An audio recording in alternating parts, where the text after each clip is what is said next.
तो मैं आपका फ्रेंड बालमुकुंद कुमार मिश्रा।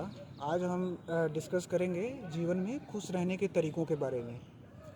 जीवन में जहाँ तक खुश रहने की बात है, हर कोई ऐसे तरीके बताता है आमतौर पर जो किताबों में लिखी हुई होती है, जो प्रैक्टिकली इम्प्लीमेंटेड नहीं है।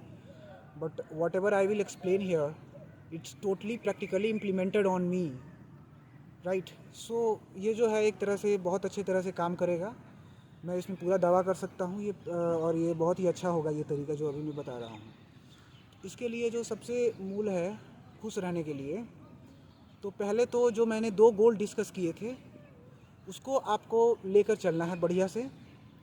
उसी को आप अच्छे से पूरा करेंगे तो खुशी का मिलेगा। मेन चीज़ उसमें क्या है, जब हम उसमें क्या करते हैं, पहला चीज़ आपका है अंडरस्टैंडिंग बदलने का। आपकी अंडरस्टैंडिंग कैसे बदलनी है? अंडरस्टैंडिंग ऐसे बदलनी है कि अपना मतलब कि ऐसा करो कि जो कुछ भी आपका है वो सारा कुछ अपने इष्ट को समर्पित कर दो। मानो कि सब उन्हीं के लिए तुम कर रहे हो। तो उससे ये रहेगा कि मतलब अपना सब कुछ उन्हीं को समर्पित कर दो, अपना काम। यहाँ तक कि इसके लिए सबसे महत्वपूर्ण है कि तुम्हारा जो भी सेंसेस है, 5 इंद्रियाँ मनुष्य के पास होती है, आँख, नाक, कान, जीवा, ये सारी चीज़ें जो हैं तुम्हारी, ये सारी चीज़ें तुम्हारे अपने गोल पर होनी चाहिए। जो फिज़िकल गोल है उस पर होनी चाहिए, और साथ में जो तुम्हारा स्पिरिचुअल गोल है, जो भगवान की भक्ति का रास्ता है, उस पर भी होना चाहिए, साथ साथ होना चाहिए। उसमें सबसे महत्वपूर्ण है कि तुम भगवान की भक्ति पर ये ध्यान को ज़्यादा रखो। इसको पहले भगवान की भक्ति पर रखना है, फिर थोड़ा सा यहाँ तक कि तुम किताब भी पढ़ने जाओ। अगर as a student you are going to study, then that time तुम्हें क्या ऑब्जर्व करना है कि ये मैं कर रहा हूँ प्रभु के लिए कर रहा हूँ। ये प्रभु का आदेश है मेरा, मैं उनकी भक्ति के लिए, मैं उनके लिए ये कर रहा हूँ, इस काम को कर रहा हूँ।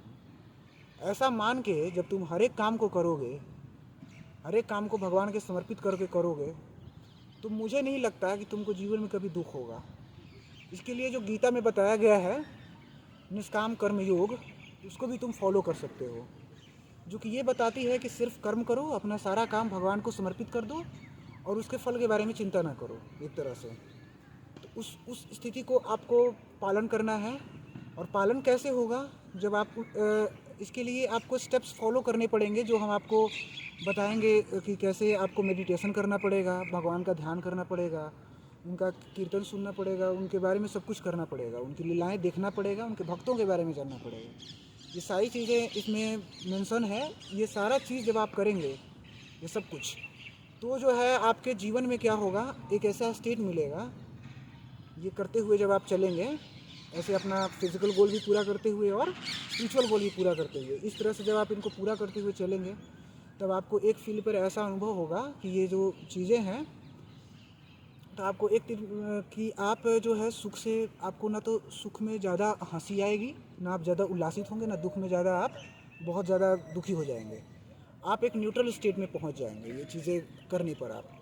और उस तरह से आप जो है एक तरह से अल्टीमेट हैप्पीनेस, या एक तरह से कह सकते हैं निरंतर ऐसी हैप्पीनेस जो ख़त्म ना हो कभी, उस स्थिति को प्राप्त कर सकते हैं।